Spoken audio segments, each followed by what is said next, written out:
Chennai school of banking வழங்கும் கேள்வி நேரம் நிகழ்ச்சிக்காக உங்கள் அனைவரையும் அன்போடு வரவேற்கின்றேன். பெற்றோர்கள் சூழ, மாணவர்கள் சூழ சென்னை புத்தக கண்காட்சி களத்திலிருந்து கல்வியல் சார்ந்த விவாதத்தை நம்ம நடத்திட்டு இருக்கிறோம். பெற்றோர்களும் நிறைய கேள்வியில கேட்கணும் கல்வியாளர்கள்ட்ட அப்படின்னு காத்திருக்கிறாங்க.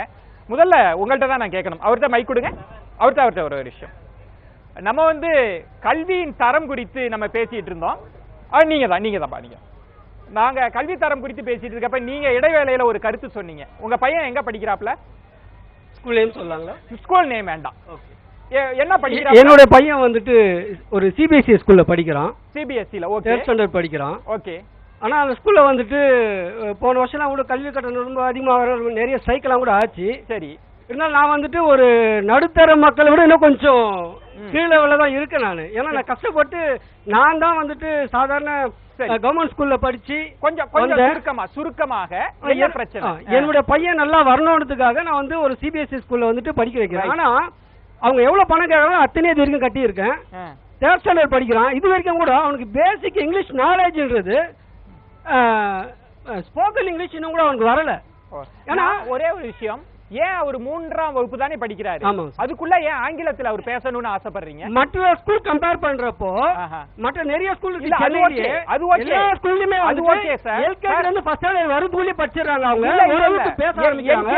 என் கேள்வி, ஏன் அவ்வளவு அவசரப்படுறீங்க? 3ஆம் வகுப்பு படிக்கிறப்ப ஆங்கிலத்துல யாராவது பிரிட்டிஷ்காரங்கள்ட்ட போய் பேசணும்னு ஆசைப்படுறீங்க? இல்ல சார், இது போட்டியான ஒரு சைஸ் நிறைய போட்டி வந்துச்சு. அந்த போட்டியோட அடிப்படையில இன்னைக்கு எல்லாம் சமச்சீர விட இப்ப சிபிஎஸ்இ லெவல்ல போயாச்சு.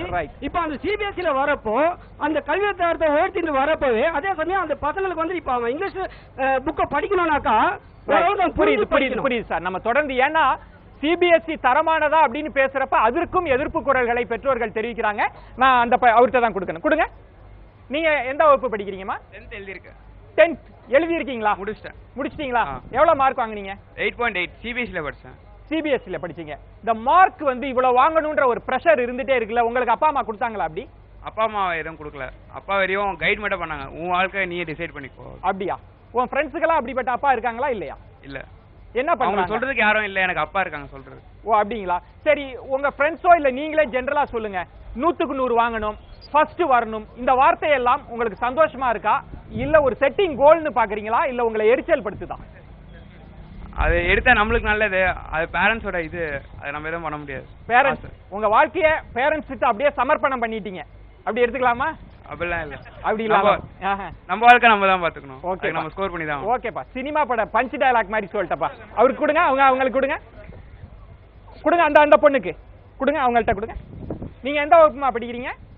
8th ஸ்டாண்டர்ட் படிக்கிறீங்க. ஃபர்ஸ்ட் ரேங்க் வருவீங்களா? கண்டிப்பா. கட்டாயம் வந்துருவீங்களா? வந்துருவேன். 7th ல இருந்து எல்லாமே ஃபர்ஸ்ட் ரேங்க் தானா? ரேங்க்ஸ் கிடையாது. ஆக்சுவலா A+, A1, A2 தான் எடுப்பேன் எப்பவுமே. எப்பயாவது உங்க ரேங்க்ல கொஞ்சம் கீழே குறைஞ்சீங்கன்னா அப்பா அம்மா என்ன சொல்லுவாங்க? இது வரைக்கும் நல்லா படிச்சிருக்கேன், இனிமே நீங்க இம்ப்ரூவ் பண்ணணும்னு சொல்லுவாங்க. எதுக்காக ரேங்க் ஃபர்ஸ்ட் ரேங்க் ஏன் வரணும்? எல்லாத்துலயும் நம்ம தான் ஏன் ஃபர்ஸ்டா வரணும்னு நினைக்கிறீங்க? ஒரு நல்ல ஃபியூச்சர் அமையறதுக்காக தான் எப்பவுமே. என்ன மாதிரியான ஃபியூச்சர் கிடைக்கும்? ஃபர்ஸ்ட் வந்தா என்ன ஃபியூச்சர் கிடைக்கும்? நம்ம ஆசைப்படுறது தான் கிடைக்கும். என்ன நீங்க ஆசைப்படுறீங்க? நான் ஒரு டாக்டர் ஆகணும்னு ஆசைப்படுறேன். சோ டாக்டர் ஆகிறதுக்கு ஃபர்ஸ்ட் வரணும்னு ஆசைப்படுறீங்க. ரைட். தம்பி நீங்க பேசுறீங்களா? பேசல, ஆனா ஸ்டைலா சுத்திட்டு இருக்கீங்க தம்பி. சூப்பர். ஓகே, நம்ம டிபேட் குள்ள வரலாம் சார். நெடுஞ்செழியன் சார், இங்க அந்த பொண்ணுக்கே அந்த கோல் செட்டிங் இருக்கு. நான் நிறைய மார்க் வாங்கணும், அப்பதான் நான் இன்ஜினியரிங் டாக்டர் போக முடியும்ன்ற ஒரு விஷயம் இருக்கு. அப்ப மதிப்பெண் போட்டி இருக்கிறப்ப நம்ம எப்படி நாமக்கல் அதெல்லாம் ஒரு கோழிகளை உருவாக்குற பண்ணைன்னு சொல்ல முடியும்? இல்ல, மதிப்பெண்கள்ங்கிறது இந்த பெற்றோர்களோட அறியாமை. எல்லா பள்ளியும் +2ல மார்க் வாங்கணும் தான் சொல்லி தராங்க. இதுக்கு மேல என்ன படிக்கலாம், எங்க படிக்கலாம்னு யாரும் சொல்லி தரதில்ல. இப்ப நான் கேக்குறது நீட் வந்த உடனே ஏன் இந்த நாமக்கல் ஸ்கூல்லாம் ரிவர்ஸ் அடிக்கணும்? இவன் ஒரு நீங்க சொல்லி தரீங்கன்னா தரமான கல்வியை சொல்லி தர சொல்லுங்க, என் மாணவர் எங்க போனாலும். பட் இந்த பொண்ணுக்கு இப்ப என்னன்னா +2க்கு அப்புறம் ஒரு 80 என்ட்ரன்ஸ் எக்ஸாமினேஷன்ல 70 என்ட்ரன்ஸ் எக்ஸாமினேஷன்ல உங்க +2 மார்க்கே பாக்குறது இல்ல. நீங்க முதல்ல கேட்டீங்க ஓவிய போட்டி வரையறதுக்கு திறமை இருக்கா? இப்ப நாங்க இந்த ஆண்டு ஒரு பொண்ணு விபாஸ்ரீ நிதின்னு சொல்லிட்டு ஆல் இந்தியால ஐஐடி பாம்பேல யூசின்னு ஒரு எக்ஸாம்ல இந்தியாலே 5th ரேங்க். பட் அவங்க பேரண்ட் ஐஐடி கோச்சிங் தான் மெயினா டார்கெட் பண்ணாங்க. 8வது வாங்கின பையனும் தமிழ்நாட்டு பையன் தான். பட் இப்படிலாம் இந்த யூசின்னு ஒரு எக்ஸாம் இருக்குன்னு இவங்க யாரும் சொல்லி தரது இல்லையே. ஒரே காமிக்கிறது எல்லாம் தமிழ்நாட்டுல உள்ள மதிப்பெண்கள் உள்ளத மட்டும் தான் காமிக்கிறாங்க. இப்ப பேரண்ட்ஸ்க்கு ஒரு ஒட்டுமொத்தமான ஒரு ஓட்டிங் மாதிரி தான் சார் சொல்லக்கூடிய விஷயம். 12ஆம் வகுப்பு மாணவர்கள் எடுக்கக்கூடிய மதிப்பெண்ல 80 துறைகள்ல 70க்கு என்ட்ரன்ஸ் எக்ஸாமே தேவையில்லை, நீங்க +2ல வாங்கக்கூடிய மார்க் மதிப்பெண்ணே தேவையில்லை அப்படின்னு சொல்றார். இந்த விஷயம் எத்தனை பெற்றோருக்கு தெரியும்? கை தூக்குங்க பாப்போம். ஆக்சுவலா யாருக்குமே தெரியல சார், இந்த மாதிரியான ஒரு விஷயம் இருக்கு அப்படின்னு யாருக்குமே தெரியல. திருமோகன் நீங்க தான் சொல்லணும். ஒரே ஒரு ஆக்சுவலா என்ன அங்க நடந்துச்சுன்னா கோல் செட்டிங் அப்படின்னு ஒரு வாதம் வந்து இல்லையா? ரைட். ஒவ்வொரு குழந்தைக்கும் கோல் செட்டிங் பண்ண வேண்டும் என்பது உற்சாகம் கொடுக்க வேண்டுமே தவிர அதை வந்து ஒரு ஸ்ட்ரெஸ் மேனேஜ்மெண்ட் கொண்டு வந்தா தப்பு. அது ஆனா இருக்கு இல்ல அந்த ஸ்ட்ரெஸ்க்கு இருக்கு. பெற்றோரா இருக்கு இல்ல. இப்போ உதாரணமா ஒரு சார் நீங்க சார் நீங்க எல்லாத்தையும் இல்ல சார் நீங்க எல்லாத்தையும் டெண்டுல்கர் மாதிரி நான் கிரிக்கெட் ஆடணும்னு ஆசைப்பட்டா தப்பா? இல்ல திருமோகன் நீங்க நல்ல மாணவன் என்னன்னா நீங்க எல்லாவற்றையும் நன்னறி மாதிரி சொல்றீங்க, இது தவறுன்னு. ஆனா அப்படி இருக்கு. தனியார் பள்ளிகள் இப்ப பாருங்களேன், எல்லா பத்திரிகைகளை திறந்தீங்கன்னா முதல் பக்கத்துல அவங்க தான் விளம்பரம் தராங்க. என்ன விளம்பரம் இருக்கு அப்படின்னா, நாங்க சிறப்பான கல்வி தருவோன்றது இல்ல, 100% 100க்கு 100 மதிப்பெண் வாங்குனாங்கன்னு நீங்க தான் மதிப்பெண்ணை ஸ்ட்ரெஸ் பண்றீங்க. அதுதான் உங்களுக்கு வணிகமா மாறுது. அதை ஏன் நீங்க ஒத்துக்க மாட்டீங்க? அந்த நிர்பந்தம் வந்து அரசாங்க முறை. அப்படி சொன்னா அரசாங்கம் தான் கேட்க முடியும். மெக்காலே முறை, இந்த கிரியேட்டிவிட்டி மெக்காலே முறை என்பது மாற்றப்பட்ட காலத்திலிருந்து நம்முடைய வெறும் கிளர்க் மேக்கிங் அதுதான் வருதே தவிர சார் நீங்க இருக்கிற பிரச்சனைக்குள்ள வரவே மாட்டீங்க சார். நீங்க மெக்காலேவுக்கு போறீங்க. ஆமா, எனக்கு என்ன பிரச்சனை? அரசாங்கம் சொல்றது நான் செய்யக்கூடிய பொறுப்பு. சரி திருமோகன், இப்ப ஒரே ஒரு கேள்வி. முதலமைச்சர் கலெக்டர்லாம் திருமோகன் இப்போ திரு நெடுஞ்செழியன் ஒரு கேள்வியே சொல்றார். 12ஆம் வகுப்புல நீங்க எடுக்கக்கூடிய மதிப்பெண்ல 80 துறைகளுக்கு 70 துறைகளுக்கு நீங்க எடுக்கிற +2 மார்க் தேவை இல்லைன்னு சொல்றாருல. இப்ப நான் இவங்கள்ட்ட கேக்குறேன், யாருக்குமே அப்படி ஒரு விஷயமே தெரியல. இதை தானே நீங்க சொல்லிக் கொடுக்கணும். அதை விட்டுட்டு நான் நீச்சல் சொல்லிக் கொடுக்குறேன், பிரெஞ்சு சொல்லிக் கொடுக்குறேன், ஜெர்மன் சொல்லிக் கொடுக்குறேன், எல்லாத்தையும் இது தேவையில்லாத விஷயங்களை நீச்சல் சொல்லிக் அப்துல் கலாம் வந்து எத்தனோ மணி சொல்லி படிச்சாரு. ஒரு பிரெஞ்சு சொல்லிக் கொடுத்து குற்றவாளி மாதிரி பேசுறீங்க. தமிழ்நாட்டுல ஹிந்தி வேணாம் சொல்லி எதிரியாக்கி தேசிய உணர்வு போய் தமிழ் இல்ல. இதுதான் பிரச்சனை. நீங்க ஆங்கிலமும் நீங்க வணிகமா மாத்திட்டீங்க. நாங்க ஆங்கிலம் ஸ்போக்கன் இங்கிலீஷ் அப்படின்னு ஆங்கில மொழி படிக்கக்கூடிய ஒரு மாணவனுக்கு சம்மர் கேம்ப்ல ஸ்போக்கன் இங்கிலீஷ் சொல்லி கொடுக்கக்கூடிய நிலைமை தான் இருக்கு. அங்க அதைத்தான் நான் பேசணும்னு நினைக்கிறேன். திரு பிரின்ஸ் கஜேந்திர பாபு, இங்க ஒரு பிரச்சனை இருக்கிறது. ஸ்டூடெண்ட் சொல்றாங்க, நீங்க தனியார் பள்ளிகளை நீங்கள் எவ்வளவுதான் விமர்சனம் செஞ்சாலும் பெற்றோர்களினுடைய ஆதரவு அவர்களுக்கு தான் இருக்கிறது. அவங்க ஒரு மைண்ட் செட்ல இருக்கிறாங்க, அங்கு போனாதான் என் பிள்ளைக்கு தரமான கல்வி கிடைக்கும்னு நம்புறாங்கல்ல. அது சமூகமாக அது பௌதீகமாக நிலை பெற்றிருச்சு இல்ல, அதை நீங்க எப்படி மறுக்க முடியும்? அதாவது உயர்த்தப்பட வேண்டும். நீங்க அதை உயர்த்தணும்னு சொல்லுங்க, ஆனா தனியாரையே குறை சொல்லி கொண்டு வணிகம் அவங்களுக்குன்னு தேவைகள் இருக்கு. ரெண்டையும் ஏக காலத்துல தான் சொல்றோங்க நாங்க. அதாவது ஒரு குறிப்பிட்ட உணவு பண்டத்தில் ஒரு ரசாயன பொருள் கலந்திருந்தது அப்படின்னு சொல்லி அரசு வந்து தடை செய்கிறது. இதே குழந்தைகள் அந்த உணவு பண்டம் இல்லை என்பதனால் ஒரு வாரத்திற்கு பள்ளிக்கூடத்துக்கு டிஃபன் பாக்ஸ் கொண்டு வரல அப்படின்ற நியூஸும் வருது. அப்போ பெற்றோர்களும் குழந்தைகளும் மிக ஆர்வமாக விரும்பி சாப்பிட்ட ஒரு உணவு பண்டத்தை ஒரு அரசு தடை செய்தது. காரணம் என்ன? ஒரு நல்வாழ்வு அரசு எதை செய்ய வேண்டுமோ அதை அரசு செய்தது. ஒரு ரசாயன பொருள் இருக்கிற உணவு பண்டத்தை மக்கள் சாப்பிடக்கூடாது. அதே போல கல்வியில் அரசு பள்ளியில் தரமான பாடத்திட்டம் இருக்கிறது. கற்பித்தல் முறையில் சிறந்த முறையில் கற்பித்துக் கொண்டிருக்கிறோம். அது பிரச்சனை இல்ல. அதாவது இப்ப இருக்கக்கூடிய எல்லா நாளிதழ்களே பெரிய விளம்பரம்.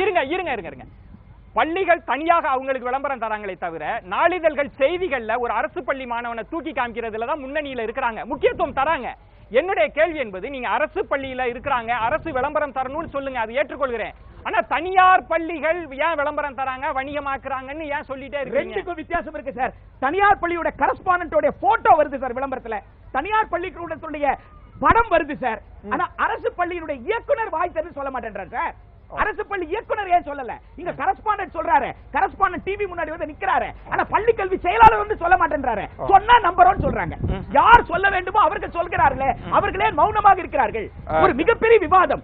மாநில பாடத்திட்டத்தை விட சிபிஎஸ்இ பாடத்திட்டம் சிறந்தது என்று சொன்னால் உடனே மாநில பாடத்திட்டம் எஸ்சிஆர்டி ஒரு டைரக்டர் இருக்காரு, அவர் டிவி முன்னாடி வந்து உட்காரணுமே. நெடுஞ்செழியன், ஒரு அரசு விலையில்லா மடிக்கணினி தரது, விலையில்லா நோட்டு புத்தகங்கள் அதெல்லாம் பெருசா வருகிற போது இந்த கல்வி சார்ந்த தரம் சார்ந்த விவாதத்தில் தனியாருக்கும் அரசுக்குமான அந்த முட்டு மோதலில் ஏன் அரசு மௌனமாக இருப்பதாக கருதுறீங்க? கூட்டு பேசிக்கலி வந்து பாத்தீங்கன்னா இப்ப வந்து நான் வந்து சொல்றேன், ஆந்திரால ஸ்கூல்ல வந்து எக்ஸாமினேஷன்ல ஷஃப்லிங் இருக்கு.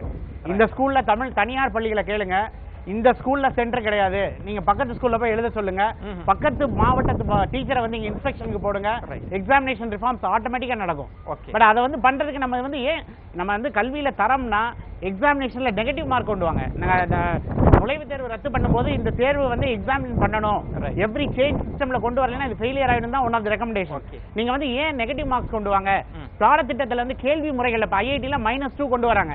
நீங்க வந்து -2 +2 அது மாதிரி வந்து மதிப்பெண்கள் வந்து யோசிச்சு ஒரு ஆன்சருக்கு மேல இன்னொரு ஆன்சர் தேர்வு முறைகள் மாற்றங்கள் கொண்டு வந்தா மாணவர் புரிஞ்சு படிச்சா எல்லாம் வந்து பண்ண முடியும். ஒரே இறுதியாக உங்களிடம் ஒரு கேள்வி. தனியார் வந்து இந்த மதிப்பெண் அப்படின்ற ஒரு விஷயத்தை இன்றைக்கு பெரிதாக, ஏன்னா அரசு கல்லூரியில முந்தைய தலைமுறை எல்லாம் படிச்சுட்டு வந்தாங்க, அரசு பள்ளிகள்ல படிச்சாங்க.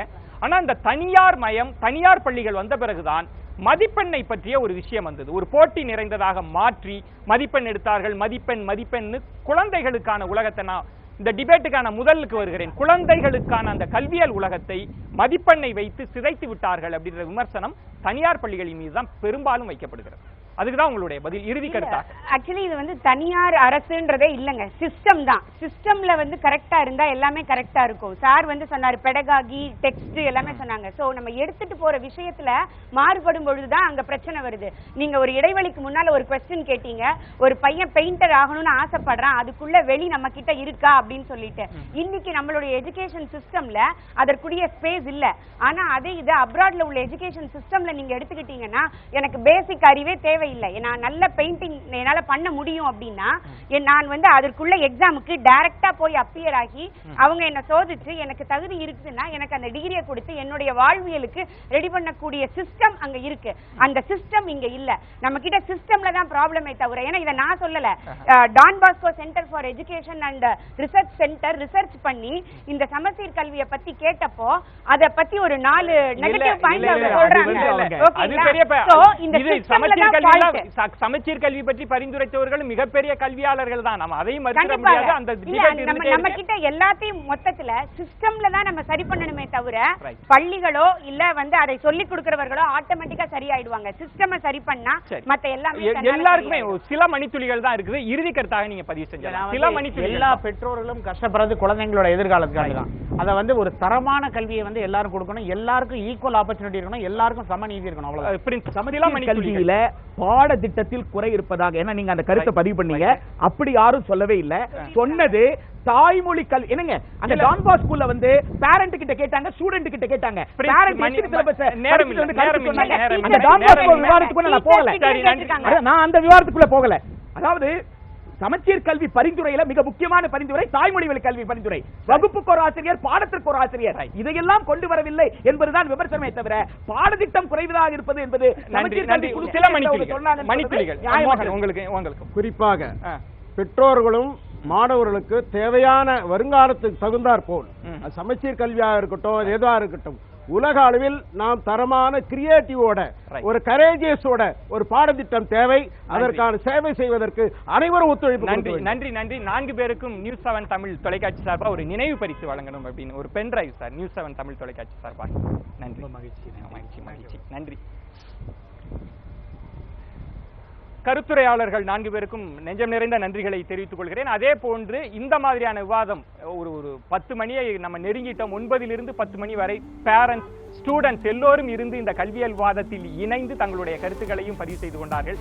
அவர்களுக்கும் எங்களுடைய நெஞ்சம் நிறைந்த நன்றிகளை தெரிவித்துக் கொள்கிறேன். மீண்டும் ஒரு ஆழமான தலைப்போடு சந்திக்கலாம். நன்றி, வணக்கம், நள்ளிரவாகட்டும்.